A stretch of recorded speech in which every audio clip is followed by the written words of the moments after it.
Good morning everyone, সকলোকে নমস্কাৰ জনাই আজি ভিডিঅ'টো আৰম্ভ কৰিব বিচাৰিছোঁ।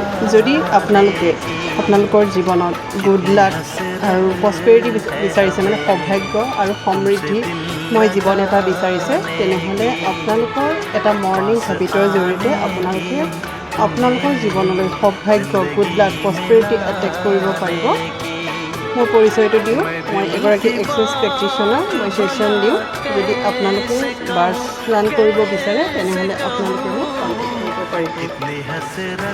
এতিয়া ক'ম, আপুনি কেনেকৈ আপোনাৰ জীৱনলৈ এই মৰ্ণিং হেবিটটোৰ দ্বাৰা সৌভাগ্য আৰু প্ৰস্পেৰিটি আনিব পাৰিব।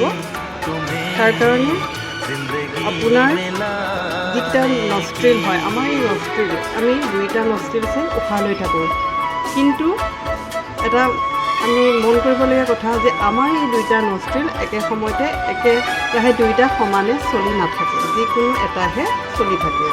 এইটো স্বৰ বিজ্ঞান বুলি কোৱা হয়। আপোনালোকে এইটো গুগলত চাৰ্চ কৰি ল'ব স্বৰ বিজ্ঞানৰ বিষয়ে। আমাৰ যদি এঘণ্টা এটা নাক ফ্ৰীলি চলে, এটা নাক বন্ধ হৈ থাকে, ফ্ৰীলি চলি নাথাকে। চ' আপোনালোকে এই অভ্যাসটোৰ দ্বাৰা আপোনালোকৰ জীৱনত সুখ সমৃদ্ধি কঢ়িয়াই আনিবলৈ সক্ষম হ'ব পাৰিব। এতিয়া আমাৰ বহুতো মানুহে নিজৰ জীৱনত সদায় কিবা এটা সৰু প্ৰব্লেম আহিলেই কয়, মোৰ বহুত প্ৰব্লেম, ইটোৰ পিছত সিটো প্ৰব্লেম। যদি আপোনালোকে তেনেকৈ সদায় কৰি থাকে নিজৰ জীৱনত প্ৰব্লেম, তেনেহ'লে আপোনালোকে সদায় সেই প্ৰব্লেমবোৰকে এট্ৰেক্ট কৰি থাকিব। চ' আপোনালোকে যেতিয়াই কিবা প্ৰব্লেম আহে তেতিয়া অলপ ভাবিব যে এইটো মোৰ কাৰণে নিশ্চয় কিবা এটা ভালৰ বাবেই হৈছে। যেতিয়াই আপোনাৰ জীৱনত কিবা সমস্যা আহে আপুনি অলপ সময় থমকি ৰ'ব আৰু চকুকেইটা মুদিব, বা নুমুদাকেও আপুনি ভাবিব যে এইটো হয়তো আপোনাক এইবাবেই আহিছে যে আপোনাৰ তাতে সেই ক্ষমতাখিনি আছে, আপুনি সেইখিনি কৰিব পাৰে কাৰণে ভগৱানে আপোনাক সেই সমস্যাটো বা প্ৰব্লেমটো দিছে। গতিকে আপুনি সেইটো নাভাবিব যে মোৰ ইমানেই প্ৰব্লেম, মোৰ তাতেই সদায় প্ৰব্লেম। আপুনি ভাবিব যে মই এগৰাকী সক্ষম, কাৰণ মই সক্ষম বা মই এই কেপাচিটিখিনি আছে মোৰ, সেইবাবেহে মোৰ তাতে এই ছিটুৱেশ্যনটো আহিছে। সদায় আপোনালোকে প্ৰব্লেমক এটা ছিটুৱেশ্যন বুলি ধৰি ল'ব। যেতিয়া আপুনি ছিটুৱেশ্যন বুলি ধৰি ল'ব তেতিয়া আপোনাৰ জীৱনটো স্মুথলি চলিবলৈ সক্ষম হ'ব। আমি মানুহ যিহেতুকে আমাৰ লাইফটো কেতিয়াও স্মুথলি ৰান নকৰে, কেতিয়াও সম্ভৱ নহয়। কোনো হিলাৰ্ছেই হওক বা যিমান যি আপোনাৰ জ্ঞানী ব্যক্তিয়ে নহওক, কাৰো জীৱনটো স্মুথলি নচলে। সকলোৰে জীৱনত কিবা নহয় কিবা প্ৰব্লেম থাকেই। গতিকে আপুনি যিবোৰ প্ৰব্লেম হয় সেইবোৰক অকণমান ফাইট কৰি তাৰ পৰা কিবা এটা পজিটিভ দিশ উলিয়াব আৰু চাব। আপুনি ভাবিব যে পিছত ভাবি গম পাব যে সেইটো হয় ঠিকেই, মোৰ বাবে এইটো নিশ্চয় মোৰ ভালৰ কাৰণে আহিছিল। গতিকে যেতিয়া আপুনি এনেদৰে ভাবিব আপোনাৰ লাইফটো ইজ হৈ পৰিব। যদি আমাৰ লাইফটো স্মুথলি চলি থাকে তেনেহ'লে আমি জানো মানুহ, আমি নিশ্চয় মানুহ নহয়। কাৰণ পাৰফেক্ট আমাৰ একেবাৰে কোন হয়? ক্ৰিয়েটৰ হয়। যোনে আমাক ক্ৰিয়েট কৰিছে তেওঁহে পাৰফেক্ট। আমি কেতিয়াও পাৰফেক্ট হ'ব নোৱাৰোঁ বা পাৰফেক্ট আমি হোৱাৰ চেষ্টাও কৰিব নালাগে কেতিয়াও। চ' যেতিয়া আপোনালোকৰ কোনোবাই সোধে আপোনাক খবৰ কেনেকুৱা, তেতিয়া আপুনি কেতিয়াও নক'ব যে মোৰ বহুত বেয়া। আপোনাৰ ঘৰত যেনেকুৱাই ছিটুৱেশ্যন হৈ নাথাকক কিয়, লাগিলে আপুনি সদায় ক'ব যে মোৰ বহুত ভাল। লাগিলে আপোনাৰ ভিতৰত হাজাৰ ধুমুহাই চলি থাকক কিয়, আপুনি এটা মুখত মিচিকীয়া হাঁহি মাৰি ক'ব যে মোৰ সকলো ফালৰ পৰাই ভাল হৈছে, মোৰ বহুত ভাল, এনেকৈ ক'ব। যেতিয়া আপুনি ক'ব যে মোৰ বহুত বেয়া, আপুনি ইজনক ক'লে সিজনক ক'লে, তেওঁলোকৰ ভাইব্ৰেশ্যনবিলাক আপোনাৰ তালৈ ডবল কিমান 10 গুণ বৃদ্ধি হৈ আহিব আপুনি গমেই নাপাব। গতিকে কেতিয়াও আপোনালোকে নিজৰ দুখবিলাক আনক প্ৰকাশ নকৰিব।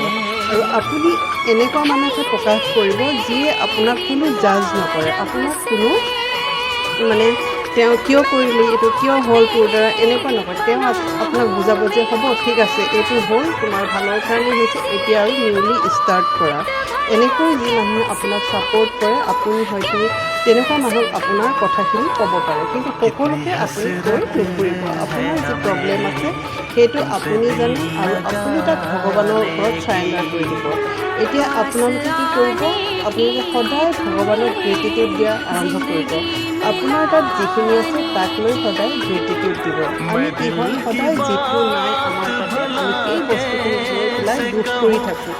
গতিকে আমাৰ তাতে যিখিনি আছে আমি সেইখিনি যদি গ্ৰেটিটিউড দিওঁ তেতিয়া আমালৈ আৰু আহিবলৈ ভগৱানে বাট মুকলি কৰি দিব, অপৰচুনিটি অহাৰ বাট মুকলি কৰি দিব, আমাৰ গুড লাক অহাৰ বাট মুকলি কৰি দিব।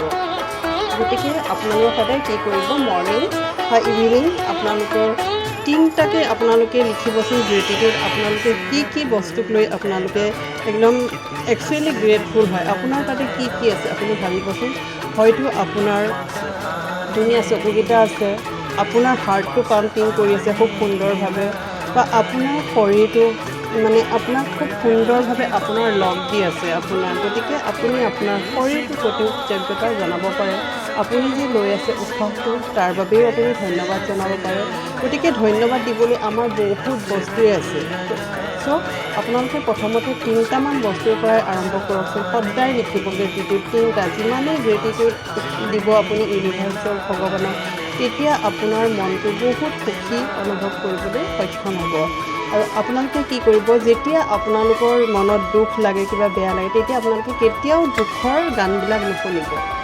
দুখৰ গানবিলাকে আমাৰ মানে মাইণ্ডটো আৰু বেছি দুখৰ মানে অৱস্থা এটালৈ লৈ গৈ থাকে। গতিকে কেতিয়াও দুখৰ গান নুশুনিব। আপোনালোকে সদায় এটা এনাৰ্জেটিক ছং ল'ব, লৈ পেলাই আপোনালোকে নিজেই আইনাখনৰ সন্মুখত থিয় হ'ব আৰু মানে কোনেও আপোনাক জাজ নকৰে। আপুনি ৰুমটোৰ দৰজাখন মাৰিলে আপোনাৰ নিজৰ ইচ্ছামতে অলপ নাচি দিব, কাৰণ যেনেকুৱাই নহয় যিয়েই নহয় আপুনি অলপ নিজেই ফূৰ্তি কৰিব আৰু নিজক সদায় কেপেবল বুলি ক'ব, নিজকে ৱৰ্ডি বুলি ক'ব, নিজকে নিজেই ভাল পাওঁ বুলি ক'ব, যে কোনোবাই মোক ভাল পাওক বা নাপাওক, মই মোক নিজক সদায় ভাল পাওঁ। এনেকৈ আপোনালোকে যেতিয়া কৰিব, আপোনালোকৰ এটা পজিটিভ মাইণ্ডছেট আহি যাব। আগতে মোৰো আছিল তেনেকুৱা। ময়ো কিবা এটা যদি ছিটুৱেশ্যন আহে, মোৰ অলপ দুখ লাগে, বহুত দিন ধৰি লওক এসপ্তাহমানলৈকেও থাকিব পাৰোঁ, কিন্তু এতিয়া মই খুব সহজতে সেই বস্তুটো এৰি দিব পাৰিছোঁ, লেট গ' কৰিব পাৰিছোঁ। গতিকে আপোনালোকেও এনেদৰে কৰিব আৰু নিজৰ জীৱনটোক সুন্দৰভাৱে গঢ়ি তোলক আৰু জীৱনলৈ এবাণ্ডেন্ট ছাকচেছ প্ৰস্পেৰিটি আনিবলৈ সক্ষম হ'ব পাৰিব। এতিয়া ক'ম আপোনালোকে কেনেকৈ এই উশাহটোৰ জৰিয়তে আপোনাৰ জীৱনলৈ গুড লাক এণ্ড প্ৰস্পেৰিটি আনিব পাৰিব। যেতিয়া আপুনি মৰ্ণিং বিচনাৰ পৰা উঠিব, সাৰ পাব, তেতিয়া আপুনি কি কৰিব, আপুনি বেডত থাকোঁতেই আপোনাৰ নষ্ট্ৰিলটো চেক কৰিব। এনেকৈ আপুনি চেক কৰিব কোনটো নাকেদি আপোনাৰ মানে ব্ৰেথটো, উশাহটো ভালদৰে আহি আছে। সেই ভৰিখন আপুনি প্ৰথমতে মাটিত থ'ব, আৰু আপোনাৰ হাতখন মানে যোনটো ছাইডতে আপোনাৰ নষ্ট্ৰিলটো ফ্ৰীকৈ চলি আছে উশাহটো, আপুনি সেই ছাইডটো ল'ব, লৈ পেলাই তাতে গালখনত আপুনি টাচ কৰিব। যদি আপোনাৰ ৰাইট চলি আছে ৰাইট দি কৰিব, যদি লেফ্ট চলি আছে লেফ্ট দি কৰিব। তেনেকুৱা কৰাৰ পিছত আপুনি কি কৰিব, সেই যিটো ছাইডৰ নষ্ট্ৰিলটো ফ্ৰীলি চলি আছে সেই ভৰিখন আপুনি মাটিত দিব আৰু ৰেবিট ৰেবিট ৰেবিট বুলি 3বাৰ ক'ব। এনেকৈ আপোনালোকে সদায় কৰিব আৰু নিজৰ জীৱনটোলৈ গুড লাক কঢ়িয়াই আনক। আজিলৈ ইমানেই। Thank U.